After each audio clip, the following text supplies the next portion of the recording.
Jawaar uummata Oromoo dhagaye ka jetteefi nan dhagaya bar. Sis nan dhagaya. Kaffallaa keetis jiru nan dhagaya. Ofiis nan dhagaya. Garuu waan si gammachiisu sitti ni mo'an. Kaati jettus dhagaye, ka uummanni biraa jedhus dhagaye, waan hin barnootaan qabu, waan hin muuxannoon qabu laaleetiin madaalchisee waan saba kanaaf biyya kanaaf ta'u jedhu hima. Kun si gammachiisuu dhabuu danda'a. Ani garuu si bashannansiisu as hin jiru. Ani ilaa dhiisa harka dhiisa uummata miliyoonaan baasee hin jira. Hin danda'amu osoo jedhu qabatamaan hojii hojjedhee agarsiisee hin jira. Ani faaruu hin barbaadu.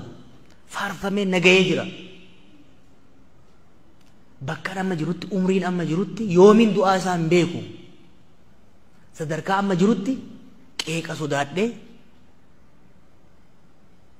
sodaadhee balaaleffannaa sodaadhee waan uummata kana qilee hamatti galchu hin lallabu. Ani waa meeqa keessa dabreera. Waan nan hojjedhe jedhu waan hin baradhe hojitti raawwadhee osoo agartan hojjedhee agarsiiseera.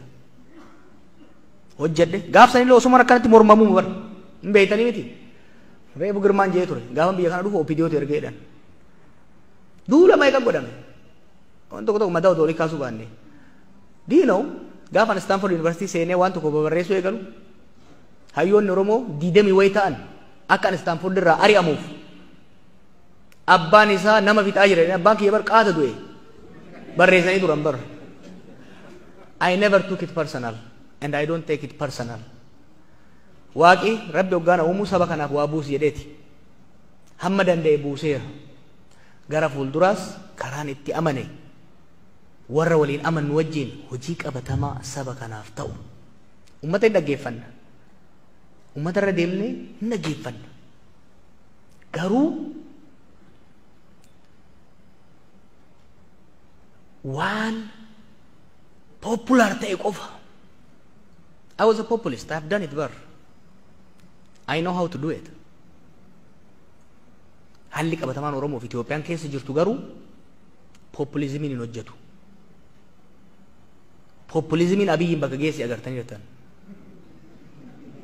I will tell you.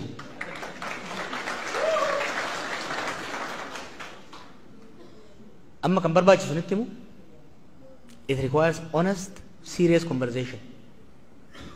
Serious conversation. San immoo godhaa jirra. Waan akkana televizyinii osoo hin ta'in qubatti hayyoota keenya wajjin manguddoota keenya wajjin biyyattis godhaa jirra ammallee hin goona. Haala qabatamaa jirru keessa jiru laallee biyya ceessuudhaaf kan itti deemu ta'a jechuudha. Waa'ee walabummaa Oromiyaa irratti yeroo tokko waan hogganni birallee hin jedhin jettu bara. Hogganni Oromoo Oromiyaa hin fottoosinaa Itoophiyaa hin diigna jedhu hin jiru. Waan saba keenyatti diina guuruu hin dubbatin Rabbi jedhaati.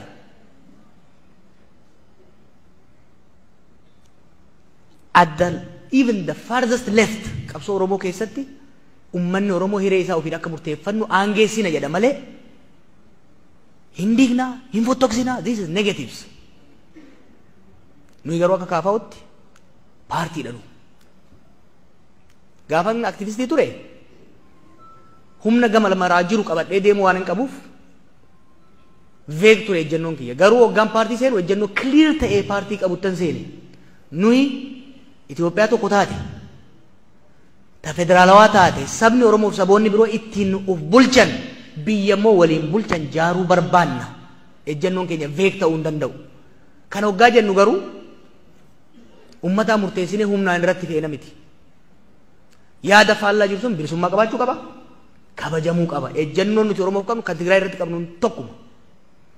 Biyya Itoophiyaatiif saba sablammoota Itoophiyaatiif wanti gaariin sirna federaalawaa dimokiraatawaa ta'e ka sabaaf sablammoonni itti of bulchan jaaruu jenneeti kan amannu jechuudha. Ka maaliif tuur kana yeroo ammaa gootan rakkannee bara. Yoo achi turre maaliif nurraa turtan maan dhufnee jedhan. Yoo dhufnu immoo maa dhuftanii jedhan. Ilaa isin yaanne isin dubbisuu barbaanne tokkoffaa yaada qabnus dhiyeeffachuu barbaanne kanaaf dhufne. ka waboo wajjin nuyi waboo gargaaruu hin dandeenyu. Nuti paartii karaa nagayaatiin galmaa'ee seera biyya sanii kabajee hojjetu. San qofa osoo hin ta'in waboo wajjin garaagarummaa tooftaa qabna. Nu qabsoo nagayaatti amanna. Isaan qabsoo nagaa hin hojjenne jedhanii qawwee kaasanii qabsoo hidhannootti jiru. Akkasii miti. Nuyi akka paartiititti tooftaa fudhannee jira. Tooftaan biraa dogongora jennee amannu. Garuu why don't you give us credit? Biyya xiqqooma waa'ee nagayaa dubbachuun waboo jettee yaamuu dhiisii cinama goruun nama ficcisiisu keessatti nuyi bar paartiin keenya bar koongirasii taa'eeti ejjennoo tokkoon wanni shanee jedhamu hin jiru waraana bilisummaa Oromoo malee jenne barnu. Where were you? San qofa miti bar. Dargaggoonni kun waraanni kun dhiibameet bahee shiftaa miti. It's not a rebel without cause. It is a rebel with just cause. The government must sit down and negotiate jenne. Finfinnee teenye diaspora teenye mi bar. Finfinnee 4 kilo cinaa teenye dubbanne bar kana. We know what we're doing. Garuu warri waboo deeggarreettan akka ijoollee san hin miinetti of eeggannoo godhaa. Because we know what's going on. Hin qoqqoodinaa ijoollee. Isinitti himna. Walitti hin naqinaa. Leave them alone.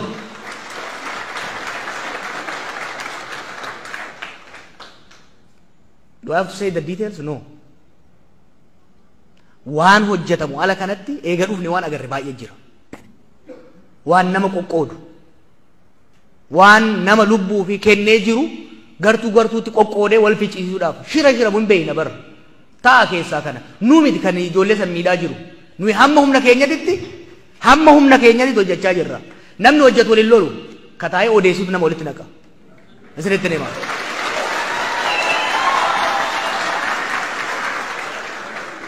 Kanaaf, how about you put your money where your mouth is? Put it there. Action speaks louder than words. Okay? Whatever you do, don't be destructive force. Whatever you do, don't be destructive force. Nuyi karaa itti amannee jira. Yoo dandeessan gargaara. Yoo dandeenye karaa hin ta'a jettan san gargaara. Garuu negative energy ila nuyi ummata keenya keessa jirra. Ummata keenyatti gad deebina. Waan hojjannu waan dubbannu hin beeyna. Wanni guddaan diaspora irraa barbaannu maal akka ta'e isinitti himu? It's not your dollar. No. We want the dollar, but it's not the most important. The most important is toxic energy nutti hin ergina. Ummata ajjeefamaa jiru, hidhamaa jiru, beelli rakkisaa jiru, waan uffatu hin qabne, bakka bulu hin qabne. Summii itti gadi hin facaasinaa. Summii itti hin facaasinaa.